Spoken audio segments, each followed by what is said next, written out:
Welcome back dito sa channel natin. Muli tayo nagbabalik dito sa Bonifacio Global City. Ano na nga ba ang mga latest na development dito ngayong 2024? Ipapakita ko rin sa inyo ang mga lugar na nakapaligid sa Bonifacio Global City na baka hindi nyo pa nakikita. Ito na pala ang bagong Hotel 101, ang pinakabagong hotel dito sa may BGC area. Pero ang building nila ay tinayo sa labas lang ng BGC.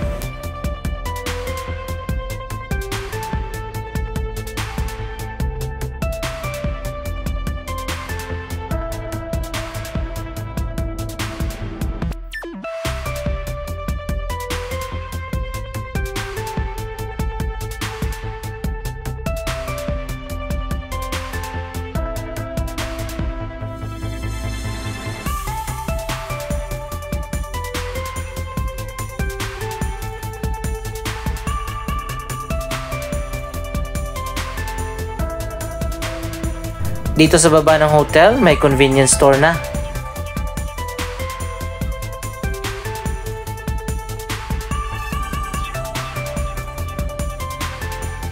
Isang malaking balita nga noong nakarang taon ang final decision ng Supreme Court na ang mga barangay na nakapaligid dito sa Bonifacio Global City na sakop ng Makati City ay ililipat na sa pamamahala ng Taguig City.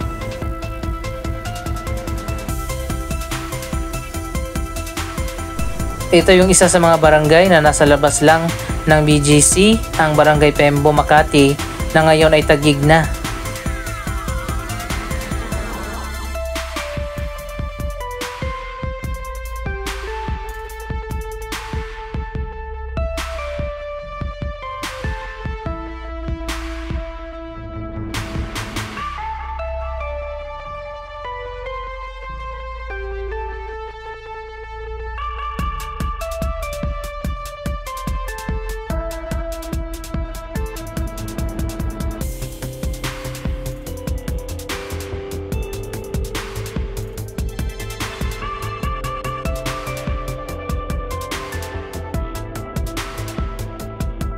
Ngayong 2024, nasa transition period pa rin ang paglilipat sa 10 mga barangay na nakapalibot dito sa Bonifacio Global City area.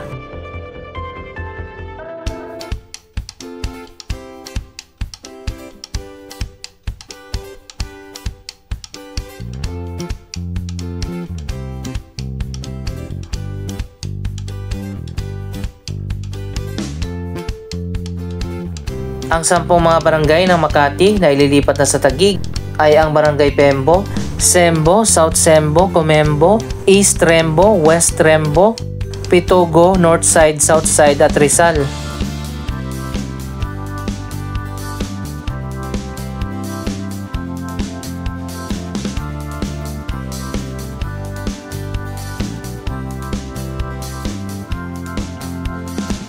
Dito nga sa kabila lang ng BGC, sa may Barangay Pembo, itinayo ang Hotel 101.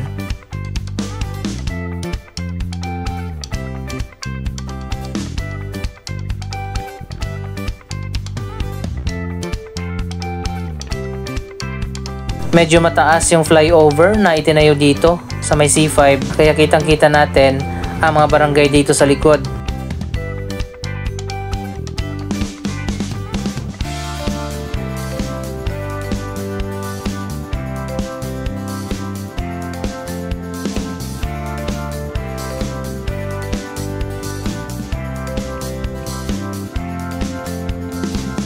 Dito naman sa kabilang side, ang BGC South area, kung saan makikita natin ang SM Aura at iba't iba pa mga office buildings at mga residential condominium na nakatayo na dito.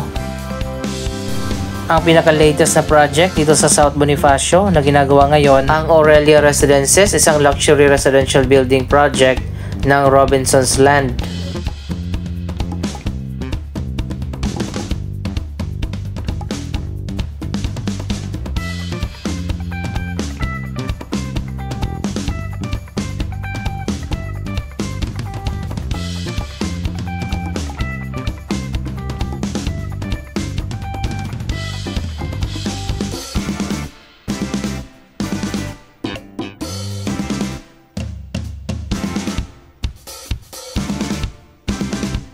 Ang SM Ora kasi ay tinayo dito mismo sa pinaka-boundary ng BGC dito sa may C5.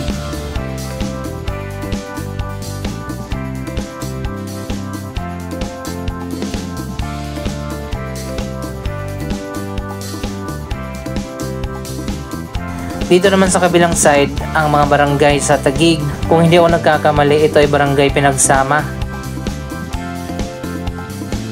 Dito tayo dadaan sa Mahiwagang Lagusan, pabalik sa BGC. Mataas din itong ramp na itinayo dito sa likod ng SM Ora. Kaya meron din tayong vantage point at kitang-kita natin yung mga barangay dito sa likod. Kung doon sa kabila para mga favela sa Brazil, dito naman parang Baguio ang dating.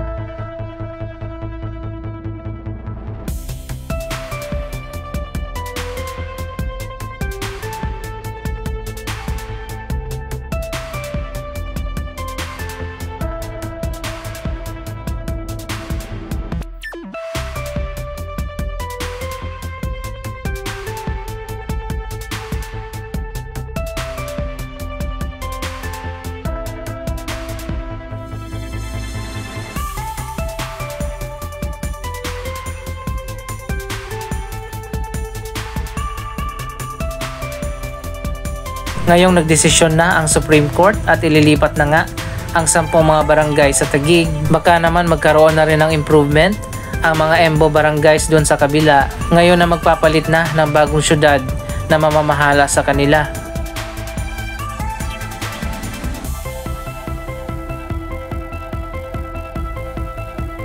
Pero hindi pa natatapos yung issue na yan dahil ayon sa balibalita, pinag-iisipan na ngayon ng Makati City Mayor Abby Binay na tumakbo sa pagka-mayor naman ng Taguig na magiging bagong challenge ng mga Cayetano na humahawak ngayon sa Taguig City.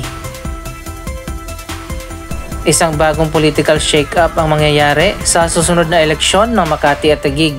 Abangan natin kung matutuloy nga ba ang pagtakbo ng mga Binay sa Taguig sa susunod na eleksyon. Abangan natin kung matutuloy nga ba ang pagtakbo ng... Meron pa mga maliliit na lagusan dito na papasok dyan sa residential area. Pader lang ang pagitan pero makikita naman natin yung contrast ng development sa dalawang magkatabi na lugar. Isang world-class na syudad dito sa kabila, ang BGC, at isang normal na barangay naman dito sa kabila.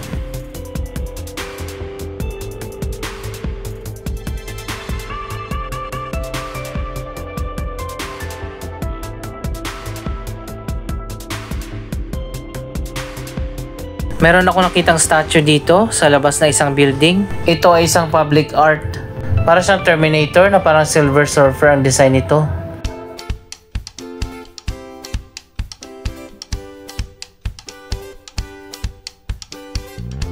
Ngayon naman for a change, dito naman tayo sa South Bonifacio magbibigay ng update sa mga latest na development dito sa area.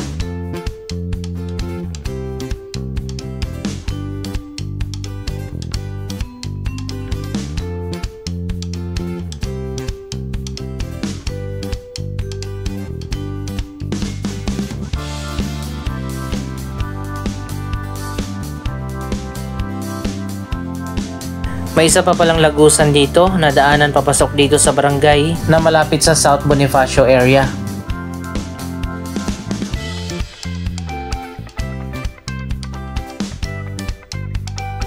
Marami pang malawak na areas dito sa South Bonifacio na bakante pa rin hanggang sa ngayon.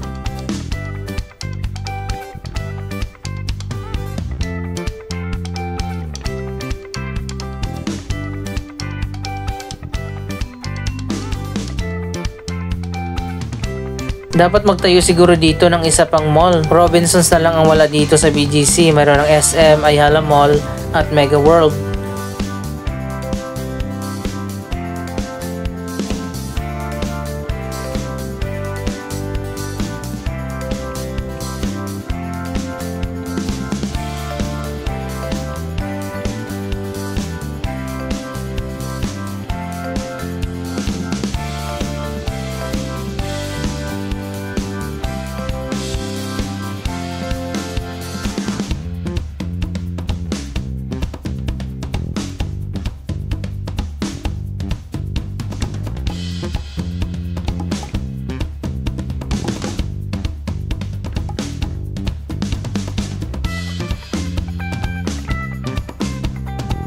Yung isang area na vacant, mukhang meron nang magtatayo ng bagong building.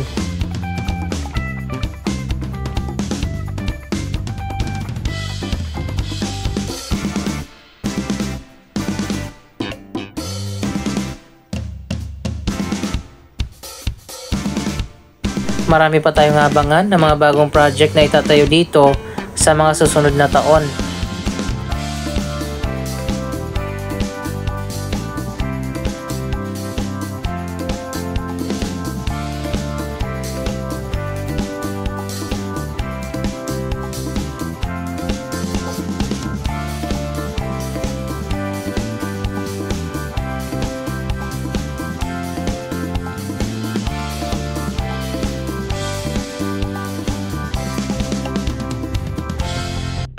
Ang maganda lang talaga sa BGC ay master plan, yung urban development.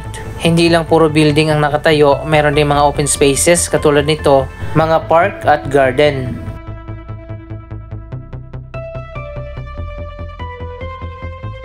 Ito ang Alveo Central Plaza, dito sa may BGC Art Center. Isa lang ito sa mga park dito sa Bonifacio Global City.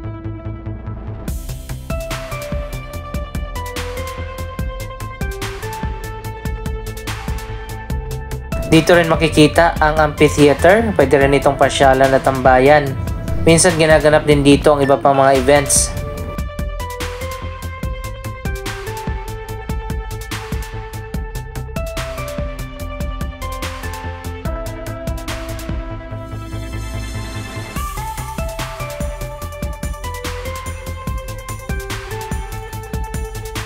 Ito na ngayon yung bagong sports facility na ipinatayo last year. 2 basketball court at isang half court ang itinayo dito.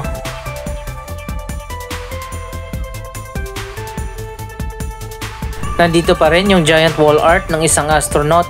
Dito dati yung night market pero wala na ngayon.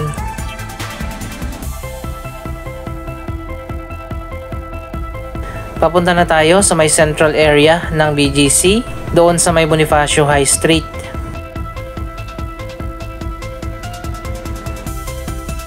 Kung ganito lang sana yung master plan ng ibang mga syudad sa Metro Manila, may malalawak na sidewalk, may bike lane, at maraming mga park at garden. Mag-iiba din siguro yung mindset ng mga Pilipino at hindi nagtatapon ng mga kalat kung saan saan.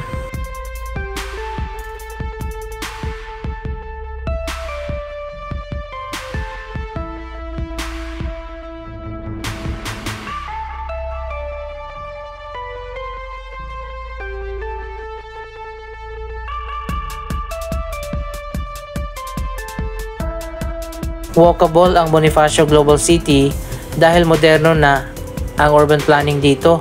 Hindi katulad dyan for example sa EDSA na halos wala kang madaanan na sidewalk. Kung hindi puro poste ang nakatayo at nakaharang, mga vendors naman.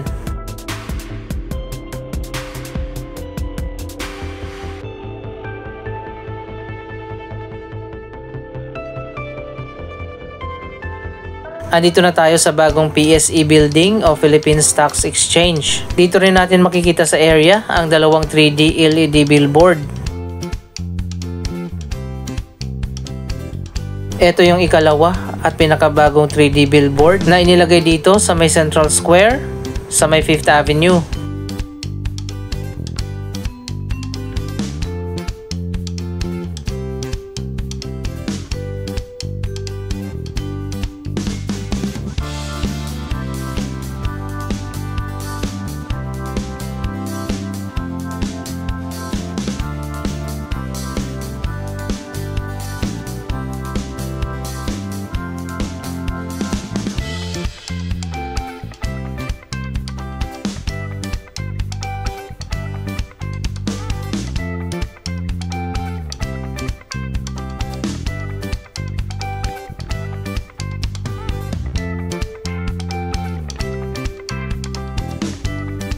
At dito naman sa kabila, ito yung pinakauna na 3D billboard na nasa baba ng PSE building.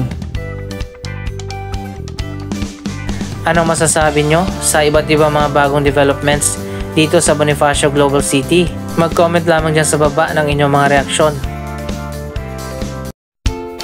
Maraming salamat sa inyong panonood. Don't forget to like, share, comment, at subscribe. Thank you for watching.